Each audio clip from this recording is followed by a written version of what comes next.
आपका वॉरियर, आपका प्रोटेक्टर कौन होना चाहिए? आपकी मदर, आपके फादर, आपकी सिस्टर, आपका ब्रदर।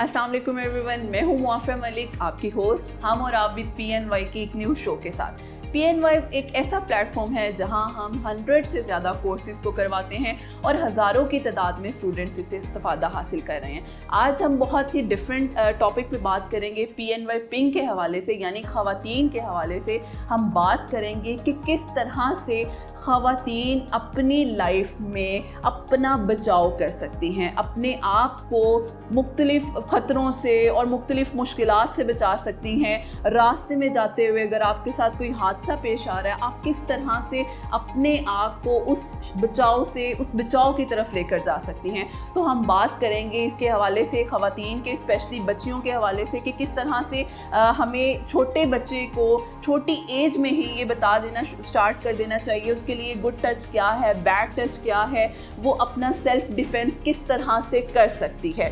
तो इस हवाले से हम बात करेंगे। हमारे साथ जो गेस्ट मौजूद हैं, मैं आपको उनका तारुफ करवाती चलूँ। मिस आयशा मुजम्मिल हैं। अस्सलाम वालेकुम मिस, कैसी हैं आप? मैं थोड़ा सा इंट्रोडक्शन करवा दूं तो मिस CEO हैं फिटनेस स्टूडियो की, उसके साथ साथ कराटे एक्सपर्ट भी हैं, एरोबिक्स की क्लासेस देती हैं, इन्फ्लुएंसर हैं, इंस्ट्रक्टर हैं और बहुत सी डिफरेंट प्लेटफॉर्म पे आप इनके डिफरेंट कोर्सेज़ को भी देख रहे हैं। तो आज हम इनसे स्पेशली बात करेंगे किड्स के हवाले से, बच्चियों के हवाले से, कि छोटी उम्र में हम किस तरह से बच्चियों को सेल्फ डिफेंस सिखा सकते हैं कि वो अपना बचाव कैसे कर सकती हैं। क्योंकि हमारी सोसाइटी में हम देखते हैं मुख्तलिफ मसाइल का शिकार होती हैं लड़कियां, बहुत से ऐसे इश्यूज़ होती हैं जो किसी से डिस्कस नहीं कर पाती और अपने आप को बचा नहीं सकती। तो इन सब चीज़ों के बारे में आज हम मिस आयशा से बात करेंगे। Thank you so much miss Ayesha आपके टाइम के लिए। Thank you so much for inviting me. Miss, सबसे पहले हम बात करते हैं बच्चियों के हवाले से, क्योंकि स्पेशली हमारा ये जो PNY मोटिव है वो ख़वातीन के हवाले से है। तो आप मुझे बताएं, हमें बच्चों को जो स्पेशली जब छोटे होते हैं, जब स्कूल गोइंग स्टार्ट होते हैं, तो उस किस एज में हमें बच्चों को ये बता देना ज़रूरी होता है कि उनके लिए गुड टच क्या है, बैड टच क्या है और किस तरह से उन्होंने अपनी चीज़ें इस तरह से लर्न करनी होती हैं। तो वो बेसिक एज हमारी कहाँ से स्टार्ट होती है? जब बच्चे बहुत छोटे होते हैं, एक्चुअली ये सलाहियत तो अल्लाह ताला ने बचपन से इंसान को दी होती है, लेकिन बीइंग अ मदर हमें चाहिए 4 साल की उम्र से ऑनवर्ड बच्चों और बच्चियों को हम गुड टच और बैड टच के बारे में लाजमी बताएं। ओके। और उन्हें ये स्पेशली हम बताएं कि बातें आपने किसी अंकल की, किसी खाला की गोद में जाकर नहीं बैठना। अगर कोई आपका फ्रेंड है, आपको टच कर सकता है आपके जिस्म के चंद प्राइवेट हिस्सों पे, आपकी चेस्ट पे, आपकी बैक पे, तो वो कौन होना चाहिए? आपका वॉरियर, आपका प्रोटेक्टर कौन होना चाहिए? आपकी मदर, आपके फादर, आपकी सिस्टर, आपका ब्रदर। इसके अलावा नोट 5th वन, नो नानो, नो दादो, वो आपको टच नहीं करेंगे। इसलिए क्योंकि जब हम बच्चों को ये नहीं बताते ना कि आपको हर रिश्ते से एक ही जैसा रहना है, तो वो हर रिश्ते को एक्चुअली फ्रेंड समझना शुरू हो जाते हैं। ये तो हमारी आंटी हैं, ये तो हमारे बाबा के दोस्त हैं, तो इट्स ओके। वो उस जज नहीं कर पाते उस जेस्टर को। ठीक है, तो बेहतर है कि बच्चे को हम ये बताएं कि मामा, पापा, बहन, भाई के अलावा हम किसी को टच नहीं करनी। क्योंकि मैंने देखा है बहुत से केसेस हमारे पास ऐसे आते हैं कि बचपन में स्पेशली गर्ल्स को हैरेस किया जाता है, ठीक है, फिज़िकली टच किया जाता है और इस तरह से बहुत से ऐसे केसेस सामने आते हैं कि बच्चियां बता नहीं पाती क्योंकि उन्हें पर्सनल स्पेस उनके पेरेंट्स के साथ दी नहीं गई, या अगर पर्सनल स्पेस दी गई है तो उन्हें वही दबा दिया जाता है, नहीं नहीं तुमने ये किसी को नहीं बताना, फादर को नहीं बताना, अंकल ने कुछ कहा है या किसी ने भी कुछ कहा है तो हमने बताना नहीं है। तो उस लिहाज से आप पेरेंट्स को क्या कहेंगी कि क्या इस चीज़ को हमें वहाँ हाईलाइट करना चाहिए या वही दबा देना चाहिए? क्योंकि ये चीज़ जैसे जैसे बच्चे बड़े होते हैं उनकी पर्सनैलिटी भी बहुत ज़्यादा इफ़ेक्ट करती है।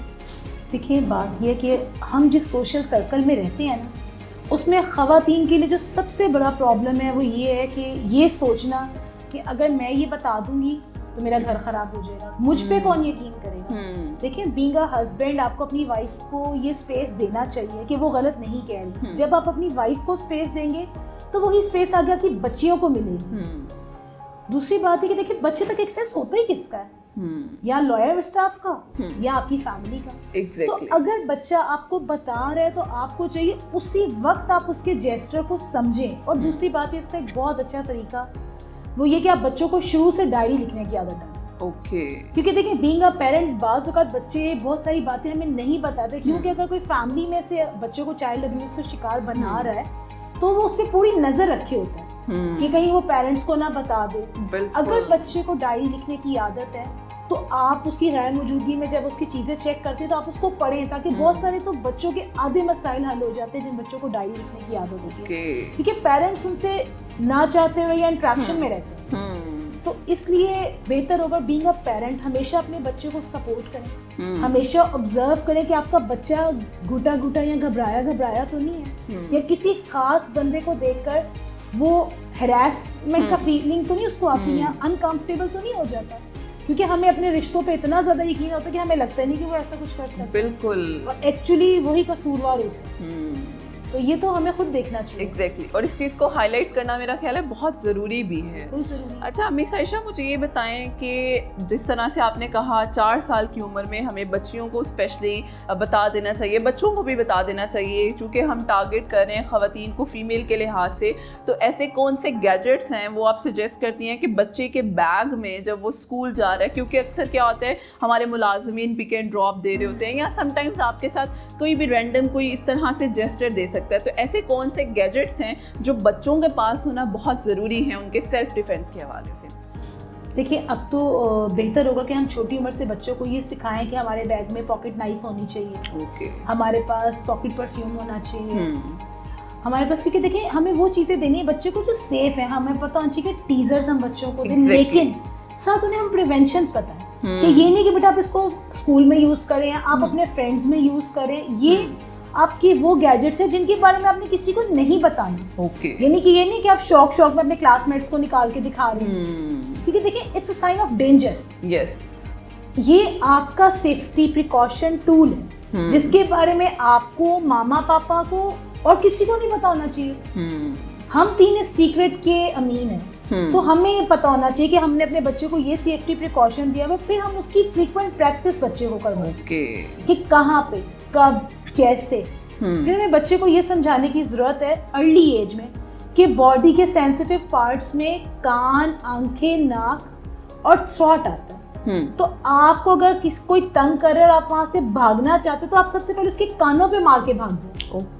क्योंकि देखिए, आप वो टारगेटेड एरियाज बच्चे को बताएं जो समझना उसके लिए सेफ है, जिस पे अमल करना, अटैक करना उसके लिए आसान है। किसी की आंख पे मुक्का मारना शायद उसके लिए आसान हो बनिस्बत किसी और चीज के। तो ये कॉन्फिडेंशियल ट्रेनिंग जो है ना बच्चों को देना, ये बहुत ज़रूरी है। अच्छा, ये जो सेल्फ डिफेंस माशाल्लाह you are doing very well कि आप ऑनलाइन भी और फिजिकल बच्चों को कराटे क्लासेस भी करा रही हैं, एरोबिक्स भी करवा रही हैं, तो ये कौन सी एज है तो इसमें से हमें स्टार्ट करना चाहिए? अब फॉर इंस्टेंस हमारी फैमिलीज़ में इस तरफ नहीं ले जाया जाता कि सेल्फ डिफेंस की क्लासेस दिलाई जाएँ, कहा जाता है ये मैं बस लड़कियों को क्यों ऐसी चीज़ें सिखानी, लड़कियों ने कौन सा आगे कुछ करना है या समथिंग लाइक दैट। तो इस तरह से कब हमें अपनी बच्चियों को ये कोर्सेज लाजमी करवाने चाहिए, किस एज में हमें उन्हें बता देना चाहिए कि ये वो चीज़ें हैं जो आपके लिए सीखना बहुत ज़्यादा ज़रूरी है? 9 years onward। क्योंकि 9 साल की जो बच्ची होती है ना, वो माशाल्लाह इतनी ग्रोन अप हो चुकी होती है कि उसको ये समझ आने लग जाता है कि मैं जो ये सीख रही हूँ मुझे इसको इस तरह फोर्सफुली अप्लाई करना। जब हम छोटे बच्चों में सिखाना शुरू करते हैं तो उससे ये होता है कि उनकी एनर्जी जो होती है वो बेहतर यूटिलाइज होती है। लेकिन अगर आप सेल्फ डिफेंस के हवाले से पर्टिकुलर समझना चाहते हैं तो 9 साल की उम्र से सिखाना चाहिए। ताकि वो बच्चा थोड़ा अंडरस्टैंडिंग भी हो जाए। बिल्कुल। अच्छा मिस आयशा, हम अक्सर देखते हैं जो ज़्यादा जो कह लें आप मिडल एज के हमारे बैकग्राउंड के लोग हैं, अक्सर हम वहाँ देखते हैं स्ट्रीट हैरेसमेंट बहुत ज़्यादा हो रही है। रास्ते में जाते हुए बच्ची को टच कर दिया जाता है और बच्चियाँ घबरा जाती हैं, उनको सपोर्ट नहीं किया जाता। अक्सर लोग वहाँ खड़े होकर हंस रहे होते हैं और लोग इस तरह से करके चले जाते हैं। तो स्पेशली उन गर्ल्स के लिए आप कैसा कौन सा कहेंगी कि उनको ऐसी टेक्निक या ऐसी स्ट्रेटजी लाजमी लर्न करनी चाहिए कि वो अपने आप को कॉन्फिडेंस के साथ बचा सके? क्योंकि हम बच्चियां क्या करती हैं, घबरा जाती हैं, डर जाती हैं और रोकर वहां से भागने की कोशिश करती हैं। तो किस तरह से हम उस चीज़ का सामना कर सकते हैं? देखिए, पहला एतमाद बच्चे को उसके घर से आता है। ओके। अगर आप बच्चे को ये बताते हैं ना कि बेटा अच्छा है बुरा है जो है, हम आपके साथ हैं। आप यकीन माने आपकी बच्ची कभी आपको लेट इट डाउन नहीं करेगी। ओके। क्योंकि हम बच्चियों को दबाते हैं। जिस सोसाइटी में हम रह रहे हैं, हम अपने बच्चों को सिखाते हैं you have lots of no. ये जो लॉट्स ऑफ नो का कॉन्सेप्ट है ना, अगर आप चाहते हैं एम आई अवेलेबल का कॉन्सेप्ट चेंज हो। क्योंकि देखिए हम क्या समझते हैं, अगर कोई बच्ची घर से बाहर निकली है, वो जॉब के लिए निकली है या वो पढ़ने के लिए निकली है, तो वो एक आसान हदफ है। वो आसान हदफ नहीं है। लेकिन आप आसान हदफ तब नहीं है जब आपको अपने ऊपर यकीन है कि आप मुश्किल हालात में कुछ कर दिखाएंगे। मुश्किल हालात में सबसे अहम फैसला होता है कि आपने अपने आप को बचाना। अपने आप को तो तब बचाएंगी ना आप जब आपको ये पता हो कि ऐसी सूरत हाल में करना क्या है। ठीक है, जरूरी तो नहीं कि जो एक दफा आपको छेड़ के जा रहा है वो अगली दफा आपका रास्ता नहीं रोकेगा। ये तो कहीं पे जरूरी नहीं है, बल्कि आपकी बुज़दिली उसकी जुर्रत का बायस है। जो लोग साथ खड़े होकर हंसेंगे वो तब तक आपकी मदद के लिए आगे नहीं बढ़ेंगे जब तक पहला इनिशिएटिव आप खुद नहीं लेते। आप कीमती है, इनिशिएटिव आपने लेना है। बिल्कुल। उसके बाद शायद कोई आपकी हेल्प कर दे। तो पहली हेल्प आप अपनी करें।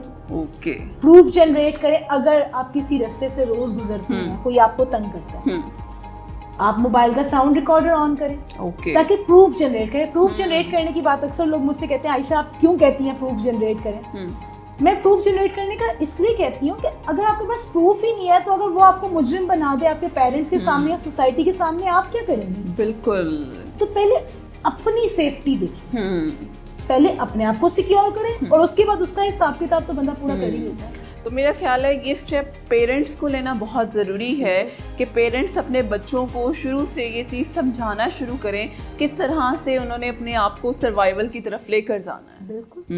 अब हर जगह अवेलेबल तो नहीं है ना अपने बच्चों बिल्कुल ऐसे ही है। प्रोफेशनलिज्म को समझने की ज़रूरत है इस हवाले से, क्योंकि देखिए हम बच्चियों का एक्सपोजर इतना ज़्यादा होता नहीं है। तो जब हम घर से बाहर निकलते हैं ना तो हम कोशिश करते हैं we are very friendly, we are very welcoming, we are task oriented and we have a lots of ability to prove yes we are better. We make the version better and we make the things much better than anything else.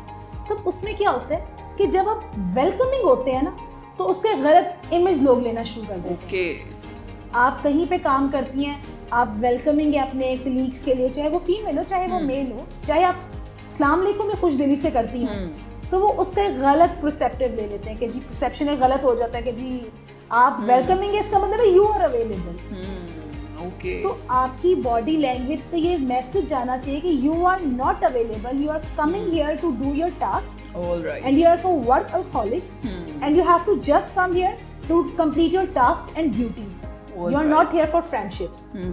तो working era में जो खवातीन harass होती हैं ना उसके दो reasons होते हैं। एक तो ये कि हम जब काम करते हैं तो अपने कॉलीग्स के साथ मिक्सअप होते हैं। आपको अपने किसी कॉलीग से मिक्सअप होने की जरूरत नहीं। आप अपने काम से काम रखें और दूसरी बात कमेंट मत करें। अगर वो कोई काम कर रहे हैं तो आप उस पर कमेंट नहीं करें, क्योंकि हम इस तरह करके दूसरे को मौका देते हैं कि वो भी हमसे कोई बात करे और वो फिर उन्हें लगता है ऐसा कि जैसे उनको एक इजाजत मिल गई है।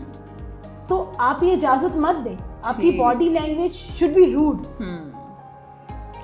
आप अपने वर्क एरिया में रूड रहे या कम से कम बस अपने काम से काम रखें, अपने टास्क परफॉर्म करें, दैट्स इट। ऑलराइट। और अपनी पर्सनल्स कभी अपनी फीमेल कलीग से अपने मेल कलीग से ना डिस्कस करें। और अगर कोई शिकायत है आपको अपने वर्किंग एनवायरनमेंट से, जैसे अक्सर होती है अपने कलीग से या किसी से, उसको कभी अपने किसी कलीग से डिस्कस ना करें अगर आप चाहते हैं आप जिंदगी में तरक्की करें। इसलिए क्योंकि आपकी बात करने का अंदाज डिफरेंट हो सकता है और दूसरे की बात करने का डिफरेंट, तो उसमें आपको ही मसाइल फेस करने। एग्जैक्टली। और मेरा ख्याल है ये वो चीज़ें हैं जो हर खातून को अपनी लाइफ में समझने के लिए बहुत ज़्यादा ज़रूरी हैं। टाइम बहुत कम है, बातें बहुत सी हैं। आप हमारी ख़वातीन को क्या स्पेशली मैसेज देना चाहेंगी कि वो किस तरह से अपनी लाइफ को बूस्ट अप करके अपनी चीज़ों को इनर्जाइज करके जो है वो कर सकती हैं? देखिए डिजिटल ईरा में आप लोग रहते हैं, मैं और आप जिस ग्लोबल विलेज में रहते हैं, यहाँ कुछ सीखना मुश्किल नहीं है आपके लिए। अपने लिए अपनी इज्जत और वक़ार के लिए स्टेप आपको खुद लेना चाहिए। आप घर से बाहर निकली हैं, अपनी सोशल कल्चरल वैल्यूज़ का ख्याल रखें। पेरेंट्स अगर आप पे एतमाद कर रहे हैं उसको एतमाद रहने दें। और सबसे बड़ी बात है जो ऐप्स हम यूज़ करते हैं अपने फ़ोन पे उसको रिस्ट्रिक्ट करें, क्योंकि ज़िंदगी में आप दो चीज़ों का अचीव कर सकते हैं, या रिलेशनशिप या प्रोफेशनलिज्म। तो इट्स योर चॉइस कि आप क्या करना चाहते हैं उसमें से। आप डिजिटल एरा में रहते हैं, ऐप्स को इस्तेमाल करें लेकिन प्राइवेसी के साथ, ताकि ऐसा ना हो कल को यही ऐप्स आपके लिए एक वबाले जान बन जाए और आप उस ईरा से बाहर ना निकल सकें। तो अपने आप को कॉन्फिडेंट बनाएं, मजबूत बनाएं, आप खुद कीमती अपनी हिफाजत खुद करें, ये आपका इनिशिएटिव है। बिल्कुल, thank you so much miss Ayesha. बहुत अच्छा रहा, मुझे इस सेशन से बहुत कुछ सीखने का मौका मिला है। मैं उम्मीद करती हूँ हमारी ख़वातीन जितनी भी ये देख रही हैं उन्हें भी बहुत कुछ सीखने का मौका मिला होगा, और आप इसी तरह से अपनी बच्चियों को कॉन्फिडेंस देंगे तो वो अपनी लाइफ में आगे बढ़ सकती हैं बिना किसी खौफ के और डर के। इंशाल्लाह फिर हाजिर होंगे एक न्यू सेशन के साथ, तब तक के लिए इजाज़त दीजिए, अल्लाह हाफ़िज़।